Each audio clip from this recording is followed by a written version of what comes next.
Sveiki, mėlyje. Šiandienos kryptis yra Marijampolė. Ir iš tikrųjų labai įdomioje vietoje. Tai yra Buktos gamtinis pažintinis takas. Yra Buktos miškas. Čia yra maždaug 1,7, kai kur rašo 2 km pažintinis takas. Vėliau truputėlio 700 metrų yra pažymėta ir stovyklavietė su infrastruktūra, tai mes ten toliau dar nueisim. Bet šiandienos turim tikslą su vaikais išeiti į mišką. Pasirinkau būtent šitą pažintinį taką, kad jis turi gražus keliukus, tokius tiltelius, kaip ir pelkės aplinkui yra. Tai toks fainas pasivaikščiojimas. Taigi, o apie šitą mūsų nedidelį žygio programa yra tokia. Susirenkam, kalbame visų pirma apie navigaciją žemėlapiai, kaip reiškia, kaip kur susigaudyti. Tada mes kalbam apie žygio planavimą, kas planuojama, dėl ko, ką reikia atkreipti dėmesį, kokie yra dalykai.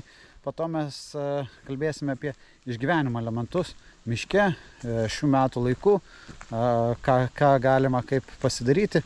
Vasara mums labai dėkinga, ruduo, žiema, pavasaris, reikia tikrai gerai pasistengti. Tai toliau žiūrėsim ugnies užsikūrimo sąlygos, kalbėsim, ką reikia atkreipti dėmesį, kaip viskas turėtų būti. Bandysime pasirūpinti vandeniu. Žmogus kiek ten 5-7 dienas gali be vandens gyventi, be maisto gali 20-30 dienų, priklauso nuo sudėjimo. Aš sakau, biškiuką galiu daugiau negu 20 dienų, bet irgi čia labai individualiai, bet 20 dienų žmogus gali būti nevalgęs ir jis išgyvens. Tada tai visų pirma reikia laiką pasirūpinti vandeniu. Tai pasižiūrėsim pasigaminti filtrus.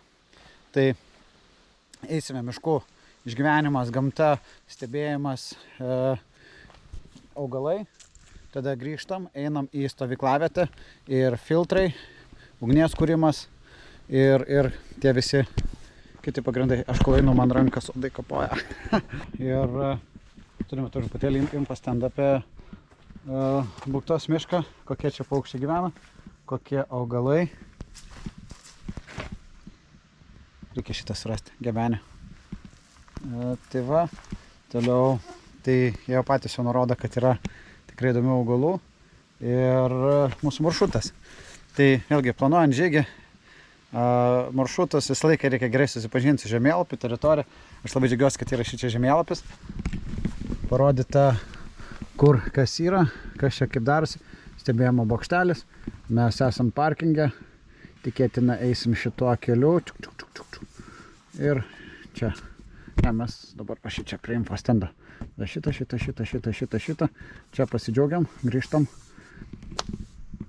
Čia pelkė Lapuočių miškas. Parkingas. Ir va. Tai, aišku, žemėlapis. Tai mes pirmą su vaikais pasinagrinėsim didelį žemėlapį, kas kur kaip. Po to ateisime prie šito ir jie mane galės truputėlį paaiškinti. Plius augalai ir kiti visi dalykai. Tai labai faina, labai gerai. Ir teorija, praktika, dar geresnė praktika. Ir labai įdomų dalyką pastebėjau. Visą laiką kažkur einu, kažką pastebiu. Stovi vienas stulpelis, kuris žymi kryptį, kad kelio maršrutai šiaip visi tokie sužymėti. Yra dar vienas stulpelis. Va. Šitas stulpelis, tai mes suprantam, ne? Jisai žymi kryptį, kad žinosim nepaklysti. O šitas stulpelis ką daro, kaip jūs galvojat?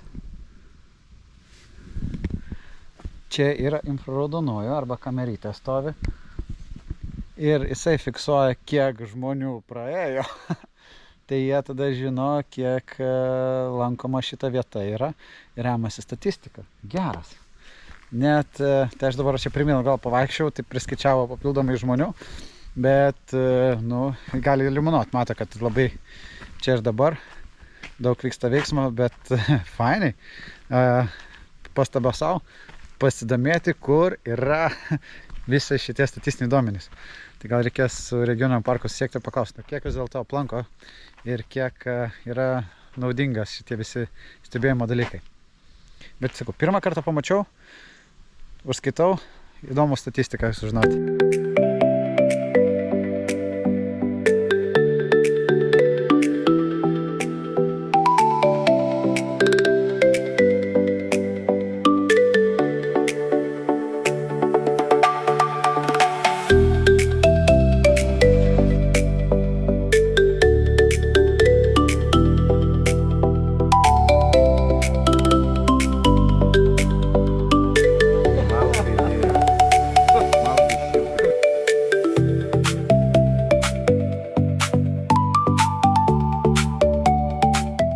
labai smagiai prasėjom.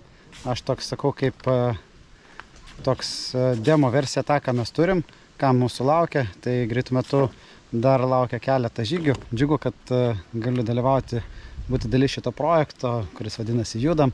Tai jo vienas iš tokių pagrindinių tikslų yra, kad didinti aktyvumą, mokyti vaikus, kaip reikėtų elgtis krizės situacijom, kaip reikėtų išgyvenimo situacijom, kaip reaguoti, kaip pirmą pagalbą suteikti.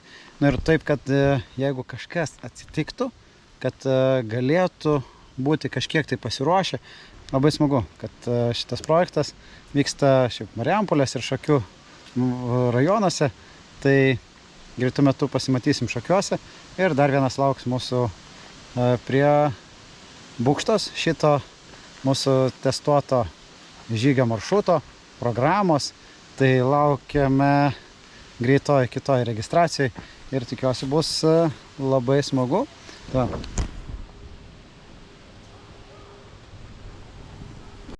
Na ką, žygis pratestuotas, praeitas, programa labai aiški, dalyviams kaip ir viskas labai patiko, tad belieka dabar organizuoti sekantį žygį ir mūsų lauks dar 2 tokie. Ką, iki kito karto.